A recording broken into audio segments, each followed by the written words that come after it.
this is John. I'm doing mine on number 2, which is going to be the 2 different types of leadership that I've had in the past. Given that I've spent time in the military, that's completely authoritarian leadership. As you get higher up, you can get more of a democratic kind of, but ultimately it comes down to, this is your mission, this is your piece of the mission, go do your mission. It's up to the individual person to come up with the specific plan if they're high enough up to be able to make that type of decision.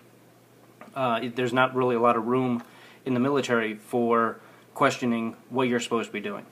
Yeah, whether you like that or not, it doesn't matter. If you're in a situation, you have to be able to rely on your leadership to say, this is what has to happen, this is how it's going to work, you just do this part, and everything will work out. As long as you do your part. When I was working for Hobby Lobby, it is more of a democratic leadership style, meaning each section of the store, each area, has its own leader, so to speak, and they're responsible for ensuring that the product's on the shelf, that everything gets ordered, but they're also supposed to be responsible for the customers themselves and making sure that they get what they need correctly and easily. The manager and the assistant manager are there to kind of help and know the entire store a little bit better and be there to assist if needs be. They're also there to resolve any conflicts that arise that the employees are not authorized to facilitate with. And that goes for when they're up the registers.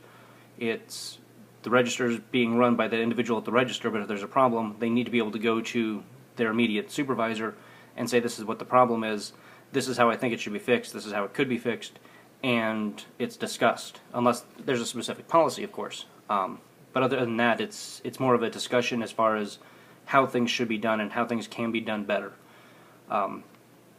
We still do have the corporate coming down saying, this is how we want the store layout, and we don't have any say in that. But other than that, the daily function of how it is, how we interact with the customers, that's all being delegated down to the section chief, so to speak, and then to any employees that aren't actually in charge of a section, they're just assigned to that area. And again, they're supposed to be responsible for everything, but ultimately it's more of a discussion as opposed to a, this is how it has to be done. And that's the 2 big differences between authoritarian and democratic.